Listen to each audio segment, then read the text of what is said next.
ఈ వీడియో ఖచ్చితంగా ఎండ్ వరకు చూడండి. ఈ స్టోరీ ద్వారా ప్రపంచంలో ఏఐ బబుల్ ఎంత బ్రూటల్లీ బస్ట్ అవుతుందో మీకు అర్థమవుతుంది. సౌత్ కొరియా క్యాపిటల్ సియోల్లో ఒక యూనివర్సిటీ స్టూడెంట్ లీ సాంగ్ హో ఒకటి అబ్జర్వ్ చేశారు. తన ఫ్రెండ్స్ లో చాలా మంది ఏఐ స్టాక్స్ లో ఇన్వెస్ట్ చేస్తున్నారు. అక్కడి నుంచి లాక్స్ ఆఫ్ రూపీస్ అర్న్ చేస్తున్నారు. ఇప్పుడు ఇది ఇక్కడ చాలా యూనిక్ విషయం. ఎందుకంటే మీరు సౌత్ కొరియన్ స్టాక్ మార్కెట్లో మెయిన్ ఇండెక్స్ అయిన కోస్పీని చూస్తే 2011 నుంచి 2025 వరకు ఈ 14 ఇయర్స్లో ఈ ఇండెక్స్ దాదాపు ఎలాంటి రిటర్న్స్ ఇవ్వలేదు. ఆల్మోస్ట్ ఫ్లాట్ గానే ఉంది మీరు స్క్రీన్ పై చూస్తున్నట్టుగా. కానీ 2025లో ఒక విషయం జరిగింది. దానివల్ల South Korea future completely change అవ్వబోతుంది. ఎలా? గత 2 సంవత్సరాలుగా ప్రపంచం మొత్తం ఏఐతో డామినేట్ అవుతుంది. బట్ ఏఐ ఎకోసిస్టంలో ఒక ఏరియా ఉంది. ఆ ఏరియాలో సౌత్ కొరియా ఎక్స్ట్రీమ్లీ స్ట్రాంగ్గా ఉంది. అదే మెమరీ. ఇంకా చూస్తే డైరెక్ట్గా అయినా ఇండైరెక్ట్గా అయినా మెమరీ కోసం ప్రపంచం మొత్తం సౌత్ కొరియాపై చాలా వరకు డిపెండ్ అయింది. దీనివల్ల ఏం జరిగిందంటే లాస్ట్ 14 ఇయర్స్గా కంప్లీట్లీ ఫ్లాట్గా ఉన్న ఆ మార్కెట్ రైజ్ అవ్వడం స్టార్ట్ అయింది. అసలు ఎంత రైజ్ అయిందో చూస్తే మీరు ఆశ్చర్యపోతారు. చిన్నగా కాదు, లాస్ట్ 1.5 ఇయర్స్లో మార్కెట్ 2500 నుంచి 3000కి వెళ్ళింది. తర్వాత 3500, 4000 ఇలా మార్కెట్ పెరుగుతూనే వచ్చింది. 5000, 6000, 7000, 8000, లాస్ట్కి 9000కి వెళ్ళింది. అంటే మార్కెట్ 3 times కంటే కూడా ఎక్కువగా పెరిగిపోయింది. అలాంటి టైంలో యూనివర్సిటీ స్టూడెంట్ అయిన లీ సాంగ్ హో ఒకటి గమనించాడు. తన చుట్టూ ఉన్న ప్రతి ఒక్కరూ ఈ మార్కెట్ ద్వారా మనీ అర్న్ చేస్తున్నారు. మొదట్లో అతనికి అనిపించింది ఓకే ఇది టెంపరీ గ్రోత్ అయి ఉంటుంది. ఎందుకంటే మార్కెట్ ఇంతకుముందు ఎప్పుడు ఇంతగా పెరిగిందే లేదు. లాస్ట్ 10 to 11 ఇయర్స్లో మార్కెట్ పెద్దగా పెరిగిందే లేదు. కాబట్టి ఇప్పుడు పెరిగినా కూడా కొంచెమే పెరుగుతుంది. లైక్ 10%, 15%, లేదంటే max to max 20%, and that's it. కానీ అలా జరగలేదు. మార్కెట్ కంటిన్యూస్లీ పెరుగుతూనే ఉంది. డబుల్ అవుతుంది, ట్రిపుల్ అవుతుంది, ట్రిపుల్ కంటే కూడా ఇంకా ఎక్కువగా పెరుగుతుంది. అలా మార్కెట్ 3 times అయినప్పుడు చాలా మందికి అనిపించింది ఇది ఇప్పుడు ఇంకా ఆగేలా లేదు అని. This is going to go even higher అని అనిపించింది. అలాంటి టైంలో లీ సాంగ్ హో ఏం చేశాడు? తన ఫ్యామిలీ దగ్గర ఉన్న 20 మిలియన్ కొరియన్ వన్, అదే అక్కడ కరెన్సీ, అంటే దాదాపు 13 lakhs, అది వాళ్ళ ఫ్యామిలీకి ఉన్న కంప్లీట్ సేవింగ్స్, ఆ మొత్తం డబ్బును మార్కెట్లో ఇన్వెస్ట్ చేశాడు. మొదట్లో కొన్ని నెలల పాటు అతని లక్ చాలా బాగా నడిచింది. ఆ డబ్బు 15 times పెరిగింది. ఇప్పుడు మీరు అడగొచ్చు మార్కెట్ 3 times పెరిగితే అతని మనీ 15 times ఎలా పెరిగింది అని. దాని గురించి నేను చెప్తాను. అదే ఈ స్టోరీలో the most important and interesting point. కానీ ఆ తర్వాత ఏం జరిగిందంటే కొన్ని వారాల్లోనే కొరియన్ మార్కెట్ ఏకంగా 35% వరకు పడిపోయింది. ఈ ఫాల్ చాలా మంది ఇన్వెస్టర్స్ని బ్యాంక్రప్ట్ చేయడానికి సరిపోయింది. అలాంటి వాళ్ళలో ఒకరు లీ సాంగ్ హో. ఇప్పుడు చూడడానికి ఈ క్రాష్ కేవలం 35% మాత్రమే. కానీ ఈ క్రాష్ వెనుక వాళ్ళు చేసిన 2 మేజర్ మిస్టేక్స్ ఉన్నాయి. ఇన్ఫ్యాక్ట్ ఈ మొత్తం విషయం బయటకు వచ్చిన తర్వాత అక్కడి ఫైనాన్స్ మినిస్టర్ ప్రజలందరూ కూడా అపాలజైజ్ చేశారు. మా దగ్గర కొన్ని మిస్టేక్స్ జరిగాయి, అందువల్లనే ఇలా జరిగింది అని ఆయన చెప్పారు. మరి ఆ 2 మిస్టేక్స్ ఏంటి? దాని గురించి ఈరోజు మనం డీటెయిల్గా మాట్లాడుకుందాం. కానీ ఆ తర్వాత ఈ క్రాష్ ఎంత బ్రూటల్గా ఉందంటే చాలామంది బ్యాంక్రప్ట్ అయిపోయారు. వాళ్ళ ల్యాండ్, ప్రాపర్టీ, వాళ్ళ దగ్గర ఉన్న ఎవ్రీథింగ్ కంప్లీట్లీ పోయింది. చివరికి గవర్నమెంట్ సూసైడ్ హెల్ప్ లైన్ కూడా స్టార్ట్ చేయాల్సి వచ్చింది, పీపుల్ ఎక్కువగా సూసైడ్ చేసుకోకుండా ప్రివెంట్ చేయడానికి. ప్రస్తుతం అక్కడ సిచ్యుయేషన్ ఎంత బ్రూటల్గా ఉందో దీన్ని బట్టి మీరు అర్థం చేసుకోవచ్చు. అయితే ఇదే టైంలో తైవాన్లో కూడా మార్కెట్స్ పడిపోయాయి. జాపనీస్ మార్కెట్ కూడా పడిపోయింది. కొంతవరకు యూఎస్ మార్కెట్ కూడా పడిపోయింది. కానీ అక్కడ ఇలాంటి పరిస్థితి మాత్రం రాలేదు. ఎందుకంటే సౌత్ కొరియన్ మార్కెట్ ఒక ఫైనాన్షియల్ ఇన్నోవేషన్ని యూజ్ చేసింది. అది వాళ్ళకే చాలా పెద్ద బ్యాక్ఫైర్ అయింది. మీరు 2008కి వెళ్ళి చూస్తే అక్కడ కూడా కొన్ని ఫైనాన్షియల్ ఇన్నోవేషన్స్ వచ్చాయి. వాటిలో ఒక ట్రెండ్ చాలా పెద్ద సమస్యలకు కూడా దారితీశాయి. ఆ తర్వాత ఎంటైర్ హౌసింగ్ మార్కెట్ క్రాష్ అయింది, బబుల్ బస్ట్ అయింది. ఆ తర్వాత ఏం జరిగిందో ప్రపంచం మొత్తం చూసింది. ఇప్పుడు ఇక్కడ జరిగిన దాని డెప్త్ని చాలా మంది ఇంకా అర్థం చేసుకోలేకపోతున్నారు. This is one of the most amazing research we have done recently. So this is going to be very interesting. డెప్త్లోకి వెళ్లే ముందుగా కరెంట్ సిచ్యుయేషన్ గురించి మీకు ఒక చిన్న ఐడియా ఇస్తాను. సౌత్ కొరియన్ మార్కెట్ కేవలం 5 ట్రేడింగ్ సెషన్స్లోనే దాదాపు 20% కంటిన్యూస్లీ పడిపోయింది. లాస్ట్ 1 monthలో ఇది 34% కంటే కూడా ఎక్కువ పడిపోయింది. ఆ తర్వాత మార్కెట్ కొంతవరకు 10 to 15% రీబౌండ్ కూడా అయింది. కానీ అప్పటికే జరగాల్సిన డిస్ట్రక్షన్ జరిగిపోయింది. యంగ్స్టర్స్ బ్యాంక్రప్ట్ అవ్వాల్సి వచ్చింది. ఈ క్రాష్ కారణంగా కొరియన్ మార్కెట్ నుంచి $2 ట్రిలియన్ మార్కెట్ వాల్యూ గాయబైపోయింది. అంటే దాదాపు 170 లక్షల కోట్లు. ఇక్కడ సౌత్ కొరియన్ మార్కెట్ చేసిన 2 మేజర్ మిస్టేక్స్లో మొదటి మిస్టేక్ ఏంటంటే అక్కడి ఫైనాన్స్ మినిస్టర్ కూడా ఈ మిస్టేక్ అపాలజైజ్ చేశారు. ఆయన చెప్పింది ఏంటంటే ఈ సింగిల్ స్టాక్ లెవరేజ్ ETFస్ని మేము రోల్అవుట్ చేయడం అదే మా చాలా పెద్ద మిస్టేక్. ఈ మిస్టేక్కి మేము మొత్తం దేశం తరపున క్షమాపణలు కోరుతున్నాం. మరి ఆ మిస్టేక్ ఏంటి, దాన్ని ఇప్పుడు అర్థం చేసుకుందాం. అందుకోసం ముందుగా సింగిల్ స్టాక్ లెవరేజ్డ్ ETF అంటే ఏంటో అర్థం చేసుకోవాలి. ఒక ఎగ్జాంపుల్తో చాలా ఈజీగా ఎక్స్ప్లెయిన్ చేస్తాను. ఒక నార్మల్ స్టాక్ ఉందనుకోండి, మీరు 100 రూపీస్ వాల్యూ ఉన్న ఒక షేర్ కొనాలంటే మీ అకౌంట్లో 100 రూపీస్ ఉండాలి. మీరు ఆ 100 రూపీస్ ఇన్వెస్ట్ చేస్తే మీకు 100 రూపీస్ వాల్యూ ఉన్న షేర్ వస్తుంది. ఇది నార్మల్ కేస్ సినారియో కదా, రైట్? ఇప్పుడు ఆ షేర్ ప్రైస్ 5% పెరిగింది అనుకోండి, మీకు కూడా 5% ప్రాఫిట్ వస్తుంది. అదే షేర్ ప్రైస్ 5% పడిపోతే మీకు 5% లాస్ వస్తుంది. సింపుల్. ఇప్పుడు మీరు ఇమాజిన్ చేసుకోండి, మీరు ఒక ప్రోడక్ట్లో ఇన్వెస్ట్ చేశారనుకోండి, అందులో స్టాక్ ప్రైస్ 5% పెరిగితే మీ ప్రాఫిట్ 10% పెరుగుతుంది. అలాంటి ఈ అమేజింగ్ ప్రోడక్ట్ పేరు సింగిల్ స్టాక్ లెవరేజ్డ్ ETF. ఇది మీకు 2x 3x అంతేకాదు 4x వరకు కూడా ఎక్స్పోజర్ ఇస్తుంది అదే స్టాక్లో. అది ఎంత లెవరేజ్ ఆఫర్ చేస్తుందో అన్నది దానిపై డిపెండ్ అయి ఉంటుంది. ఇప్పుడు ఇది ఎలా వర్క్ అవుతుందో చూద్దాం. మీరు లెవరేజ్ ETF ద్వారా 100 షేర్స్ కొనాలనుకున్నారనుకోండి, అప్పుడు ఫండ్ మేనేజర్ ఏం చేస్తాడు, ఓన్లీ 100 షేర్స్ కొనడానికి బదులుగా ఫండ్ మేనేజర్ 200 షేర్స్కి ఎక్స్పోజర్ క్రియేట్ చేస్తాడు. ఎలా? మనీ బారో చేయడం ద్వారా లేదా ఫైనాన్షియల్ ఇన్స్ట్రుమెంట్స్ వాడడం ద్వారా, like futures and other derivatives. దీని రిజల్ట్ ఏంటంటే స్టాక్ ప్రైస్ పైకి వెళ్తే మీ గెయిన్స్ మల్టిప్లై అవుతాయి. కానీ ఇక్కడ ఒక క్యాచ్ ఉంది. మీరు ఒక 2x లెవరేజ్ ETF తీసుకున్నారనుకోండి, ఇప్పుడు షేర్ ప్రైస్ 5% పడిపోతే మీకు 10% లాస్ వస్తుంది స్ట్రైట్ అవే. ఎందుకంటే మీరు 2x లెవరేజ్ తీసుకున్నారు కాబట్టి. అంటే ఇది డబుల్ ఎడ్జ్ స్వర్డ్ లాంటిది. షేర్ ప్రైస్ పెరిగితే మీకు మల్టిపుల్డ్ ప్రాఫిట్స్ వస్తాయి, కానీ షేర్ ప్రైస్ పడిపోతే అదే విధంగా మీకు మల్టిప్లై అవుతాయి లాసెస్ కూడా. ఇలాంటి ప్రోడక్ట్స్ ఇంకా చాలా ఉన్నాయి. వేరే మార్కెట్స్లో కూడా వేరే నేమ్స్తో ఇలాంటి ప్రోడక్ట్స్ ఎగ్జిస్ట్ అయి ఉన్నాయి. ఇప్పుడు మీకు అనిపించవచ్చు, ఓకే ఇదే ప్రాబ్లం కదా, దీనివల్లే మార్కెట్ క్రాష్ అయింది, మరి పీపుల్ కూడా దీనివల్లే బ్యాంక్రప్ట్ అయ్యారు అని. నో, వాళ్ళు దీనికంటే ఇంకా ముందుకెళ్ళారు. 2x లెవరేజ్ తీసుకున్నారు, 3x లెవరేజ్ తీసుకున్నారు, అక్కడితో ఆగిపోలేదు, ఇంకా 4 స్టెప్స్ ముందుకెళ్ళారు. మరి వాళ్ళు ఏం చేశారు, ఎలా వాళ్ళు కంప్లీట్లీ బ్యాంక్రప్ట్ అయ్యారు, నేను ఇప్పుడు ఈ స్టోరీ చెప్తాను. వాళ్ళకు కేవలం 70 to 80% లాస్ రాలేదు, వాళ్ళ ఎంటైర్ మనీ పోయింది, వాళ్ళ క్యాపిటల్ మొత్తం వైప్అవుట్ అయిపోయింది. ప్రాఫిట్ గురించి అసలు మాట్లాడాల్సిన అవసరమే లేదు ఇంకా. ఇప్పుడు లీ ఎగ్జాంపుల్నే తీసుకుందాం. లీ దగ్గర మార్కెట్లో ఇన్వెస్ట్ చేయడానికి ఎన్నఫ్ సేవింగ్స్ లేవు. అయినా అతను చూస్తున్నాడు ఏ బబుల్ నడుస్తుంది, అక్కడ శాంసంగ్ మరియు SK హైనెక్స్ సౌత్ కొరియాలోని లీడింగ్ కంపెనీస్, వాటి షేర్ ప్రైసెస్ చాలా వేగంగా పెరుగుతున్నాయి. అప్పుడు లీ అనుకున్నాడు, let's participate in that. Samsung సంపాదించిన ప్రాఫిట్ ఇండియాలో ఉన్న అన్ని కంపెనీస్ కంబైన్డ్గా సంపాదించే ప్రాఫిట్ కంటే కూడా ఇంకా కొంచెం ఎక్కువగానే ఉంది. అంత క్రేజీ లెవెల్లో ఇది జరుగుతుంది. డిమాండ్ కూడా అదే స్థాయిలో ఉంది. అలాంటి పరిస్థితుల్లో లీకి ఇన్వెస్ట్ చేయాలని అనిపించింది, కానీ లీ దగ్గర ఇన్వెస్ట్ చేయడానికి డబ్బు లేదు. అయితే ఫస్ట్ లెవరేజ్ ఎక్కడ స్టార్ట్ అయింది, లీ తన అపార్ట్మెంట్ని బ్యాంక్ దగ్గర ప్లెడ్జ్ చేసి 10 lakh రూపీస్ లోన్ తీసుకున్నాడు. ఇక్కడే అతను ఫస్ట్ లెవరేజ్ క్రియేట్ చేశాడు. ఇలా చేసింది లీ ఒక్కడే కాదు, అక్కడ చాలామంది ఇదే విధంగా చేశారు. చాలామంది తమ హౌసెస్ కూడా కోల్పోయారు, కొంతమంది తమ ఓన్ సేవింగ్స్ కూడా మార్కెట్లో పెట్టేశారు. కానీ వాళ్ళు కూడా తర్వాత ఎలా లెవరేజ్ తీసుకున్నారో గమనించండి. చాలామంది ఫస్ట్ లెవెల్లోనే లెవరేజ్ తీసుకున్నారు. దాంతో సిచ్యువేషన్ ఇంకా డేంజరస్గా మారింది. వాళ్ళు 10 lakhs రూపీస్ స్టాక్ మార్కెట్లో పెట్టారు, కానీ మార్కెట్లో 10 lakh రూపీస్ పెట్టిన తర్వాత వాళ్ళకు కేవలం 10 lakhsతో ఇన్వెస్ట్ చేయడం సరిపోలేదు. 10 lakh రూపీస్ మాత్రమే పెడితే ఎంత అవుతుంది, 50 lakh రూపీస్ అవుతుంది. అది వాళ్ళకి సరిపోలేదు. They were very greedy. వాళ్ళు చాలా గ్రీడీగా ఉన్నారు. ఎంతంటే దానికి ఒక సైకలాజికల్ రీజన్ కూడా ఉంది. లాస్ట్ 15 to 20 yearsలో మార్కెట్ పెద్దగా ఏ రిటర్న్స్ ఇవ్వలేదు. అందుకే వాళ్ళకి అనిపించింది this is once in a life time opportunity అని.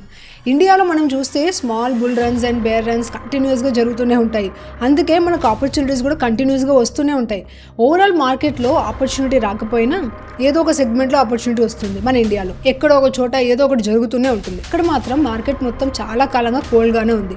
అందుకే వాళ్ళ లైఫ్లో ఇలాంటి ఆపర్చునిటీ ఎప్పుడూ రాలేదు. యంగ్ పీపుల్ అయితే ఇవన్నీ మొదటిసారిగా చూస్తున్నారు వాళ్ళు. అందుకే అందరూ మార్కెట్లోకి జంప్ అయ్యారు. ఇక్కడ వాళ్ళు ఏం చేశారంటే, జనరలీ మీ బ్రోకర్ మీకు 5x వరకు బయింగ్ పవర్ ఇస్తాడు.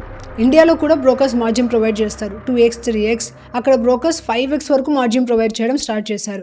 ఇప్పుడు లీ ఏం చేశాడు, హౌస్ని ప్లెడ్జ్ చేసి తీసుకున్న 10 lakhsని ఇన్వెస్ట్ చేశాడు. బ్రోకర్ ఇచ్చిన 5x మార్జిన్ వల్ల ఆ 10 lakh రూపీస్ 50 lakh రూపీస్ అయింది. ఇప్పుడు ఆ 50 lakhsతో అతను ఏం చేశాడు, దాన్ని 2x leveraged single stock Samsung ETFలో ఇన్వెస్ట్ చేశాడు. అంటే ఆ 50 lakhs ఇక కేవలం 50 lakhs ఇన్వెస్ట్మెంట్ కాదు, అది 1 crore ఇన్వెస్ట్మెంట్గా మారింది. అంటే డబుల్ అయింది, ఎందుకంటే అతను 2x లెవరేజ్ ప్రోడక్ట్ తీసుకున్నాడు, అదే ETF. సో లీ దగ్గర ఉన్న ఇనిషియల్ క్యాపిటల్ 10 lakh రూపీస్ మాత్రమే, కానీ అతను క్రియేట్ చేసిన పొజిషన్ ఎంత, 1 crore రూపీస్. అంటే ఇనిషియల్ అమౌంట్ కంటే 10 times ఎక్కువ. బ్రోకర్ నుంచి 5% లెవరేజ్ తీసుకున్నారు, దాని మీద ETF నుంచి మరో 2x లెవరేజ్. ఇక్కడ చూస్తే లెవరేజ్ ఎంత క్రేజీగా మారిపోయిందో అర్థమవుతుంది. ఇది ఒక 3 layer లెవరేజ్ స్ట్రక్చర్గా మారిపోయింది. ఒక లెవరేజ్ మీద మరో లెవరేజ్, దాని మీద మూడో లెవరేజ్. ఇప్పుడు ఇది వాళ్ళకు ఆప్టిమిస్టిక్గా చూస్తే చాలా పెద్ద మనీ క్రియేట్ చేసే అవకాశం అని అనిపించింది. అందరూ ఆప్టిమిస్టిక్గా కూడా ఉన్నారు. వాళ్ళకి చూస్తే ఇలా అనిపించిండొచ్చు, విల్ క్రియేట్ క్రేజీ మనీ అని. కానీ ఇందులో నెగిటివ్ సైడ్ కూడా ఉంది కదా, దాని గురించి ఎవరు ఆలోచించలేదు. ఇక్కడ కొంచెం మిస్టేక్ జరిగినా ఈ ప్రోడక్ట్ ఎంత క్రేజీగా లెవరేజ్డ్గా ఉందో, దానివల్ల ఎంత పెద్ద డిజాస్టర్ క్రియేట్ అవుతుందో ఎవరు ఆలోచించలేదు. అందుకే ఫైనాన్స్ మినిస్టర్కు కూడా ఈ విషయం అప్పట్లో బహుశా గుర్తుకు రాలేదు. సో నా ఏం జరిగింది, జరగకూడదే జరిగింది. ఇప్పుడు ఒక కేసు ఇమాజిన్ చేసుకోండి. ఈ సిచ్యుయేషన్లో శాంసంగ్ కేవలం 10% పడిపోయింది అనుకోండి, అతని పొజిషన్ ఎంత, 1 crore రూపీస్. 1 crore రూపీస్లో 10% అంటే 10 lakhs, అంటే 10 lakh రూపీస్ అక్కడే పోయాయి. అదే కదా అతని ఎంటైర్ ఇనిషియల్ ఇన్వెస్ట్మెంట్. కానీ ఇక్కడ సిచ్యుయేషన్ ఇంకా క్రేజీగా మారింది. శాంసంగ్ కేవలం 10% పడిపోలేదు, శాంసంగ్ ఏకంగా 34% పడిపోయింది. ఆ తర్వాత జరిగిన డిస్ట్రక్షన్ గురించి ఇంకా చెప్పక్కర్లేదు, మీరే ఊహించుకోవచ్చు. అందరి మార్జిన్ కాల్స్ హిట్ అయ్యాయి. మార్జిన్ కాల్ గురించి మీరు వినే ఉంటారు, లేదంటే చదివి ఉంటారు. లైక్ అది ఎలా హిట్ అవుతుందో ఒకసారి ఐ ఎక్స్ప్లెయిన్. శాంసంగ్ మొదటిసారి 10% పడిపోగానే బ్రోకర్ వెంటనే లీకి కాల్ చేశాడు. లీ, ఒక పని చేయి, మరింత మనీ డిపాజిట్ చేయి, ఎందుకంటే 10% ఫాల్ వల్ల నీ entire initial amount it's gone. ఇప్పుడు నువ్వు ఇంకా మోర్ మనీ డిపాజిట్ చేయాలి, అప్పుడే నీ పొజిషన్ని కంటిన్యూ చేయగలను అని. లేకపోతే నీ పొజిషన్ని క్లోజ్ చేయాల్సి వస్తుంది. లేకపోతే ఆ సిచ్యువేషన్లో ఏం జరుగుతుందంటే బ్రోకర్కి లాస్ వచ్చేది, ఎందుకంటే పై ఉన్న 5x లెవరేజ్ని బ్రోకరే కదా ఇచ్చాడు. కాబట్టి మొదటి షేర్ ప్రైస్ ఫాల్ తర్వాత లీకి 2 ఆప్షన్స్ ఉన్నాయి. మొదటిది ఇంకా ఎక్కువ క్యాష్ డిపాజిట్ చేయడం, లేదంటే బ్రోకర్ అతని పొజిషన్ని ఆటోమేటికలీ సెల్ చేసేవాడు. ఇప్పుడు లీతో పాటు ఉన్న మిగతా ఇన్వెస్టర్ స్టూడెంట్స్ అందరూ ఇది టెంపరీ ఫాల్ మాత్రమే అనుకున్నారు, మార్కెట్ రికవర్ అవుతుంది, మనీ పెడదామని అనుకున్నారు. అప్పుడు లీ ఏం చేశాడు, మరో 10 lakh రూపీస్ ఎక్కడి నుంచో బారో చేశాడు. ఆ మనీని మార్జిన్ కాల్గా డిపాజిట్ చేశాడు. ఆ తర్వాత ఏం జరిగింది, ఒక రోజు తర్వాత శాంసంగ్ మళ్ళీ 10% పడిపోయింది. అంటే మరోసారి 10 lakh రూపీస్ లాస్ వచ్చింది. మళ్ళీ బ్రోకర్ కాల్ చేశాడు, మరో 10 lakh రూపీస్ డిపాజిట్ చేయి, లేకపోతే పొజిషన్ క్లోజ్ అవుతుంది అని. ఇక్కడ లీతో పాటు అతని లాంటి చాలా మంది చేతులు ఎత్తేసారు, ఇంకా మా దగ్గర ఇంకా మనీ లేదు అని. చివరికి ఏం జరిగింది, మీరు యూజువల్లో చూసినట్టుగా లీ యొక్క ఎంటైర్ ఇన్వెస్ట్మెంట్ పోయింది. అతను ప్లెడ్ చేసిన హౌస్ కూడా పోయింది. అయితే కొంతమంది వాళ్ళ హౌస్ని ప్లెడ్ చేయలేదు, కొంతమంది హౌస్ కొనడానికి సేవ్ చేసిన మనీని తీసుకున్నారు, ఆ మనీ మొత్తాన్ని మార్కెట్లో పెట్టేశారు. చివరికి ఆ మనీ మొత్తం వైపౌట్ అయిపోయింది. అంటే వాళ్ళు 20 to 25 years సేవ్ చేసిన ఇన్వెస్ట్మెంట్స్ కూడా చాలా తక్కువ టైంలోనే it's gone. This is how dangerous financial leverage can be. ఇలాంటి లెవరేజ్ ప్రోడక్ట్స్ ఉన్నాయి. ఇప్పుడు ఇది సౌత్ కొరియా చేసిన ఫస్ట్ మిస్టేక్. అక్కడి ఫైనాన్స్ మినిస్టర్ దీనికి అపాలజీస్ కూడా చేశారు, మేము ఈ ప్రోడక్ట్స్ని ఫస్ట్ ప్లేస్లోనే ఇంట్రడ్యూస్ చేయకుండా ఉండాల్సిందే అని. ఇక సెకండ్ మిస్టేక్ ఏంటి, ముందుగా మీకు ఇండియాలోని నిఫ్టీ 50 చూపిస్తాను. మన బెంచ్ మార్క్ ఇండెక్స్ అయిన నిఫ్టీ 50 బేసిక్గా చేస్తుంది ఏంటంటే ఇండియాలోని టాప్ 50 కంపెనీస్ని ట్రాక్ చేస్తుంది. ఇందులో బిగ్గెస్ట్ హోల్డింగ్స్ ఎవరంటే నిఫ్టీ 50లో HDFC బ్యాంక్ వెయిటేజ్ దాదాపు 10%, ICICI bank weightage almost 9%, Reliance weightage again almost 8%. ఇంకా చాలా కంపెనీస్ ఉన్నాయి. అంటే చూస్తే టాప్ 3 కంపెనీస్ వెయిటేజ్ ఆల్మోస్ట్ 25%. మరి తర్వాత ఉన్న 10 కంపెనీస్ వెయిటేజ్ నిఫ్టీ 50లో దాదాపు 50% ఉంటుంది. మీరు స్క్రీన్పై ఇక్కడ చూస్తున్నట్టుగా అంటే ఇండియాలో ఉన్న టాప్ 3 పెద్ద కంపెనీస్లో ఏదైనా క్రేజీగా జరిగినా ఓవరాల్ ఇండెక్స్పై చాలా పెద్ద ఇంపాక్ట్ ఉండదు, బికాస్ మిగిలిన 75% చాలా వెల్ డైవర్స్డ్గా ఉంది. కానీ సౌత్ కొరియా విషయానికి వస్తే సిచ్యుయేషన్ చాలా different. Just 2 companies, Samsung electronics and SK Hynix, KOSPI ఇండెక్స్లో 50% కంటే కూడా ఎక్కువ వెయిటేజ్ కలిగి ఉన్నాయి. ఇప్పుడు ఒక సెకండ్ ఆలోచించండి, ఈ 2 కంపెనీస్ మాత్రమే క్రేజీగా పైకి వెళ్తే ఎంటైర్ ఇండెక్స్ వెంటనే పైకి వెళ్తుంది. అదే ఈ 2 కంపెనీస్ ఒక్కసారిగా భారీగా పడిపోతే ఎంటైర్ ఇండెక్స్ కూడా కిందకు వచ్చేస్తుంది.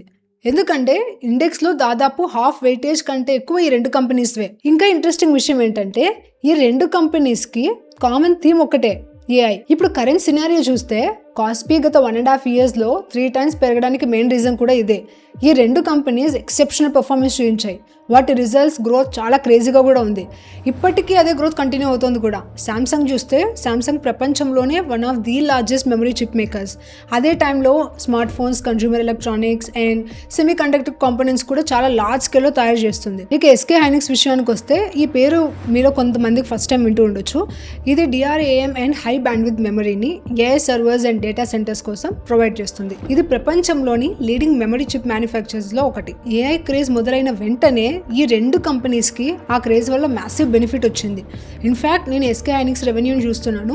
ఇయర్ ఆన్ ఇయర్ చూస్తే రెవెన్యూ ఏకంగా 257% పెరిగింది. అందుకే సౌత్ కొరియా పాలసీ మేకర్స్ చేసిన పెద్ద మిస్టేక్ ఏంటంటే AI బబుల్ నుంచి బెనిఫిట్ పొందుతున్న ఈ రెండు స్టాక్స్పై ఎంటైర్ ఇండెక్స్ డిపెండ్ అవుతోందని వాళ్ళకి తెలుసు. అయినా కూడా ఈ స్టాక్స్పై 2x సింగిల్ స్టాక్ లెవరేజ్ ETFస్ని అలో చేశారు. అదే వాళ్ళు చేసిన ఫస్ట్ బిగ్గెస్ట్ మిస్టేక్. ఇది ఎప్పుడు అలో చేశారు? May 2026లో దీన్ని అలో చేశారు. అంటే ఇప్పటి నుంచి దాదాపు 2 to 3 months బ్యాక్. అప్పటికే ఈ స్టాక్స్ తమ ఆల్ టైమ్ హై దగ్గర ట్రేడ్ అవుతున్నాయి. అలాంటి సిచ్యువేషన్లో అక్కడ నుంచి డిజాస్టర్ రావడం అనేది ఆల్మోస్ట్ ఇన్నెవిటబుల్. ఆ తర్వాత మార్కెట్ పడిపోయినప్పుడు కేవలం ఈ 2 స్టాక్స్ మాత్రమే పడిపోలేదు, కాస్పీలో ఉన్న మిగతా స్టాక్స్ కూడా పడిపోయాయి. దాంతో ఓవరాల్ మార్కెట్ చాలా షార్ప్గా పడిపోయింది. ఇక్కడ ఒక వెరీ ఇంట్రెస్టింగ్ మ్యాథమెటిక్స్ ఉంది, దాన్ని మీకు క్విక్గా ఎక్స్ప్లెయిన్ చేస్తాను. జనరల్లీ మనకు అనిపిస్తుంది మార్కెట్ 35% పడిపోయింది, ఆ తర్వాత 50% రీబౌండ్ అయింది. కానీ ఒక ఇంట్రెస్టింగ్ నెంబర్ చెప్తాను. ఒక ETF 70% పడిపోయింది అనుకోండి, అది తిరిగి అదే లెవెల్కి రావాలంటే దానికి ఏకంగా 333% ఇంక్రీజ్ అవ్వాలి. కానీ ఈ ప్రాబ్లం సౌత్ కొరియాకి మాత్రమే లిమిటెడ్ కాదు. తైవాన్ని చూస్తే అక్కడ కూడా సిమిలర్ వొలాటిలిటీ ఉంది. తైవాన్ ఇండెక్స్ కూడా ఈ ఇయర్ 47% పెరిగింది. అదే లాస్ట్ 1 monthలో దాదాపు 78% పడిపోయింది. తైవాన్ కేసులో కూడా ఒక ఇంట్రెస్టింగ్ విషయం ఉంది. TSMC అంటే Taiwan semi conductor manufacturing company, దాని వెయిటేజ్ రఫ్లీ 40 to 44% ఉంది. అంటే ఒక కంపెనీనే ఆల్మోస్ట్ 0.5%తో కూర్చుంది వాళ్ళ టోటల్ ఇండెక్స్లో. మధ్యలో TSMC కూడా దాదాపు 10% పడిపోయింది. కానీ అక్కడ ఎవరైనా బ్యాంక్రప్ట్ అయినట్టు మీకు ఎక్కడ న్యూస్ కూడా వినిండరు, న్యూస్ కూడా రాలేదు. ఎక్కడ కూడా యంగ్స్టర్ బ్యాంక్రప్ట్ అయ్యాడు, ఏదైనా పెద్ద సమస్య వచ్చింది అన్న న్యూస్ కూడా రాలేదు. ఎందుకంటే వాళ్ళు సింగిల్ స్టాక్ లెవరేజ్ ప్రోడక్ట్ని అక్కడ అలో చేయలేదు. ఇక జపాన్ కేసు చూస్తే జపాన్లోని నికాయ్ ఇండెక్స్ ఈ ఇయర్ 25% అప్ ఉంది. అదే లాస్ట్ 1 monthలో దాదాపు 8% పడిపోయింది. జపాన్ కేసులో చూస్తే వాళ్ళ పోర్ట్ఫోలియో చాలా వెల్ డైవర్సిఫైడ్గా ఉంది.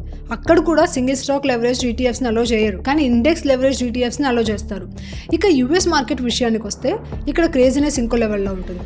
ప్రస్తుతం యుఎస్లో ఉన్న 7 మ్యాగ్నిఫిసెంట్ కంపెనీస్ S&P 500లో దాదాపు 34% వెయిటేజ్ని కమాండ్ చేస్తున్నాయి. Nvidia, alphabet, Apple, Microsoft, Amazon ఈ 5 కంపెనీస్ మాత్రమే S&P 500లో దాదాపు 27% వెయిటేజ్ని కమాండ్ చేస్తున్నాయి. ఇందులో యాపిల్ని తప్పిస్తే మిగిలిన ఆల్మోస్ట్ ఆల్ కంపెనీస్ ఏఐపై చాలా పెద్ద బెట్ వేస్తున్నాయి. 2023 తర్వాత ఈ కంపెనీస్ కలెక్టివ్లీ దాదాపు $1.1 trillion ఏ ఇన్ఫ్రాస్ట్రక్చర్పై ఇన్వెస్ట్ చేశాయి. అంటే data centres, GPUs, networking equipment లాంటి వాటిపై. ఇక రాబోయే కాలంలో ఇంకా $45 billion ఏఐపై ఇన్వెస్ట్ చేయాలని చూస్తున్నారు. ఈ కంపెనీస్ అన్నీ కంప్లీట్లీ ఆల్ ఇన్గా ఏఐపై బెట్ వేస్తున్నాయి. దీనివల్ల ఏం జరిగిందంటే ఈ top companies free cash flow గత 10 yearsలోనే లోయెస్ట్ లెవెల్కి వచ్చేసింది. అది కేవలం $7 billion వచ్చేసింది. ఇప్పుడు స్క్రీన్పై కనిపిస్తున్న ఈ 4 కంపెనీస్ని తీసుకొని వాటి మార్కెట్ క్యాప్ని కంబైన్ చేస్తే అది ఏకంగా $3.2 trillion అవుతుంది. ఈ market cap India, Russia, Brazil and entire African continent GDP కంటే కూడా ఎక్కువ. ఏ ఫ్యూచర్ అని నేను అగ్రీ చేస్తున్నాను, కానీ వెంటనే కాదు. ఏ సాచురేట్ అవ్వడానికి, ఇంకా డెవలప్ అవ్వడానికి ఇంకా చాలా టైం పడుతుంది. కాబట్టి రాబోయే 6 monthsలోనే ఏదో క్రేజీ జరగబోతుందని ఎవరైతే అనుకున్నారో వాళ్ళు మార్కెట్లోకి పరిగెడుతూ వచ్చారు. దానివల్ల మార్కెట్లో చాలా పెద్ద బబుల్ క్రియేట్ అయింది. సౌత్ కొరియాలో ఆ బబుల్ కొంతవరకు ఇప్పటికే క్రాష్ అయింది, కానీ మిగతా మార్కెట్స్లో కూడా గ్రాడ్యువల్లీ ఫాల్ కనిపిస్తుంది. ఇప్పుడు ఇలాంటి క్రైసిస్ జరిగినప్పుడు లేదా బబుల్ బస్ట్ అయినప్పుడు జనరలీ రీటైల్ ఇన్వెస్టర్స్ ముందుగా ట్రాప్ అవుతారు. దీనికి మార్కెట్లో ఒక ఫేమస్ సైకలాజికల్ టర్మ్ ఉంది, దాన్ని కర్జ్ ఆఫ్ రీటైలర్స్ అంటారు. మరి ఈ కర్జ్ ఆఫ్ రీటైలర్స్ అంటే ఏంటి? ఒక స్టాక్ పేరు మీకు టెలిగ్రామ్లో లేదా సోషల్ మీడియాలో మళ్ళీ కనిపిస్తుంది అనుకోండి, అది కూడా ఒక ప్రామిసింగ్ స్టోరీతోనే వస్తుంటే మోస్ట్ ప్రాబబ్లీ మీరు దాంట్లో ఆల్ టైమ్ హై దగ్గర ఎంట్రీ ఇవ్వబోతున్నారు. దీన్నే కర్జ్ ఆఫ్ రీటైలర్స్ అంటారు. ఒక స్టాక్ రూమర్స్తో స్ప్రెడ్ అవుతుంటే ఆ స్టాక్ ఇప్పటికే తన బబుల్కి మెచ్యూరిటీ స్టేజ్లో ఉందని అర్థం చేసుకోవాలి. మరి చివరిలో బబుల్లోకి ఎవరు ఎంట్రీ తీసుకుంటారు? Retail investors. ఈ కేసులో కూడా ఇదే జరిగింది. సింగిల్ స్టాక్ లెవరేజ్ ప్రోడక్ట్ మే మంత్లోనే వచ్చింది. అప్పటికే మార్కెట్ హైలో కూడా ఉంది. లాస్ట్ 2 monthsలో అందరూ మార్కెట్లోకి జంప్ అయ్యారు. ఆ తర్వాత అంత అయిపోయింది. ఇంకా ఇది సౌత్ కొరియాకి మాత్రమే లిమిటెడ్ కాదు, ఇండియాలో కూడా ఇలాంటి ప్యాటర్న్ కనిపించింది. జనవరి మంత్లో గోల్డ్ సిల్వర్ పీక్లో ఉన్నప్పుడు చాలా మంది మనీ ఇన్వెస్ట్ చేశారు. ఈ రోజు వాళ్ళలో చాలా మంది లాసెస్తో కూర్చున్నారు. ఎందుకంటే ప్రపంచవ్యాప్తంగా ఒకే స్టోరీ నడిచింది. ఏ ఎరా రాబోతోంది, everything is going to B AI. ఇక ఇండియాలో సిల్వర్ గురించి చర్చ జరుగుతున్నప్పుడు, సిల్వర్ ప్రైస్ పెరుగుతున్నప్పుడు ఎవ్రీ మషిన్లో సిల్వర్ ఉంటుంది, సిల్వర్కి చాలా పెద్ద షార్టేజ్ రాబోతుంది అని అన్నారు. మరి ఏం జరిగింది? ఈ రోజు సిల్వర్ గురించి ఎవరు పెద్దగా మాట్లాడడం లేదు, ప్రైస్ మాత్రం కంటిన్యూస్లీ డౌన్ అవుతుంది. అందుకే కర్స్ ఆఫ్ రీటైలర్స్ని ఎప్పుడు గుర్తుంచుకోండి. పీపుల్ ఏం చెప్తున్నారో అది విని రూమర్స్ని ఫాలో చేసి ఎప్పుడూ పీక్లో ఉన్న స్టాక్లో ఎంట్రీ తీసుకోకండి. మార్కెట్ విషయంలో కూడా ఇదే రూల్, లేకపోతే సాధారణంగా ఇలాంటి అవుట్కమ్ని ఎదుర్కోవాల్సి వస్తుంది. ఇప్పుడు లక్కీలీ ఇండియాకు ఒక అడ్వాంటేజ్ ఉంది. మన దగ్గర ఇలాంటి ఏ కంపెనీస్ అంత పెద్ద స్కేల్లోనే లేవు. అందుకే చాలామంది దీనికి హ్యాపీగా కూడా ఉన్నారు. పోనీలే మంచి జరిగింది అని అనుకోవచ్చు అని. కానీ ఇది అంత మంచి విషయం కాదు. మన దగ్గర కూడా ఏ కంపెనీస్ ఉండాలి. ఇలాంటి పరిస్థితులు వచ్చినప్పుడు బబుల్స్ క్రియేట్ అవుతాయి, ఆ తర్వాత బబుల్ బర్స్ట్ కూడా అవుతుంది. కానీ ఈ బబుల్స్ బర్స్ట్ నుంచి కొన్ని కంపెనీస్ మాత్రం సర్వైవ్ అవుతాయి. ఆ కంపెనీస్ ఆ తర్వాత హిస్టరీ క్రియేట్ చేస్తాయి. కానీ మన దగ్గర ఆ బబుల్ కూడా లేదు, బస్ కూడా లేదు, ఏ కంపెనీస్ కూడా లేవు. మన దగ్గర ఉన్నవి మోస్ట్లీ ఐటీ కంపెనీస్ మాత్రమే. అవి కూడా ఏలో ఇన్వెస్ట్ చేయడం లేదు. వాళ్ళ ఓన్ కంపెనీస్లో, ఓన్ బిజినెస్లో కూడా పెద్దగా ఇన్వెస్ట్ చేయడం లేదు. వాళ్ళు జస్ట్ డివిడెండ్స్ మాత్రమే డిస్ట్రిబ్యూట్ చేస్తూ 2 to 3% గ్రోత్తో ఎలాగోలా ముందుకు వెళ్ళడానికి ట్రై చేస్తున్నారు. మనకు ఒక అడ్వాంటేజ్ ఏంటంటే ఇండియన్ రూపీ చాలా వేగంగా డిప్రిషియేట్ అవుతుంది. అందుకే ఈ కంపెనీస్ రెవెన్యూ గ్రోత్ 8 to 10% లా కనిపిస్తుంది. లేకపోతే కాన్స్టెంట్ కరెన్సీలో చూస్తే అది 2 to 3% గ్రోత్కి కూడా పడిపోయింది. అయితే ఈ బబుల్ బస్ట్ వల్ల ఇండియాకు ఒక అడ్వాంటేజ్ మాత్రం రావచ్చు. Last 1.5 to 2 yearsగా FIIs every month India నుంచి మనీ విత్డ్రా చేస్తూనే ఉన్నారు. వాటిలో కొంత మనీ ఇప్పుడు ఇండియాకి రావచ్చు. ఎందుకంటే FII ఇన్వెస్ట్మెంట్స్ చూస్తే ఇండియాలో కేవలం US ఇన్వెస్టర్స్ మాత్రమే ఇన్వెస్ట్ చేయడం లేదు. Asian markets, Singapore pension funds, యూరప్లోని కొన్ని ఫండ్స్, నార్వేకి చెందిన ఒక ఫండ్ కూడా ఇండియాలో చాలా హెవీగా ఇన్వెస్ట్ చేస్తున్నాయి. అబుదాబి ఇన్వెస్టర్స్, గల్ఫ్ ఇన్వెస్టర్స్ కూడా ఉన్నారు. కాబట్టి ఇప్పుడు ఈ బబుల్ బస్ట్ అయిన తర్వాత మేబీ వాళ్ళు ఇండియా వైపు లుక్ ఫార్వర్డ్ చేయొచ్చు. కానీ విషయం ఏంటంటే టాక్సేషన్ కారణంగా చాలా మంది ఇంకా ఇండియాలోకి రావడానికి వెయిట్ చేస్తున్నారు. సో ఐ హోప్ రాబోయే రోజుల్లో ఈ ప్రాబ్లమ్ సాల్వ్ అయితే ఇండియాకి చాలా మంచి రోజులు రావచ్చు. ఇంకో ఇంపార్టెంట్ విషయం, మన మార్కెట్ రెగ్యులేటర్స్ సెబీ చాలా కన్జర్వేటివ్గా ఉంటుంది. ఈ కన్జర్వేటివ్ అప్రోచ్ వల్ల మార్కెట్లోని చాలా మనీ మేకింగ్ ఆపర్చునిటీస్ని మనం మిస్ అవుతున్నాం. కానీ ఏ విషయానికైనా అడ్వాంటేజెస్ అండ్ డిసడ్వాంటేజెస్ రెండు ఉంటాయి. ఇక్కడ సెబీ కన్జర్వేటివ్గా ఉండడం వల్ల ఒక అడ్వాంటేజ్ ఏంటంటే ఇలాంటి ఎక్స్ట్రీమ్లీ లెవరేజ్డ్ ప్రోడక్ట్స్ అనేవి ఇండియా మార్కెట్లోకి రావు. అందుకే ఇలాంటి ఎక్స్ట్రీమ్ క్రైసిస్లు కూడా మనం ఇక్కడ పెద్దగా జరిగింది లేదు. అయితే ప్రస్తుతం ఇండియన్ బ్రోకర్స్ అయితే లెవరేజ్ ఇస్తున్నారు. ఆ లెవరేజ్ నెంబర్స్ కూడా కంటిన్యూస్లీ పెరుగుతున్నాయి. నేను ఈ నెంబర్స్ని చూస్తున్నాను. లాస్ట్ 1.5 yearsలో బ్రోకర్స్ ఇచ్చే లెవరేజ్ అమౌంట్ 3 times పెరిగింది.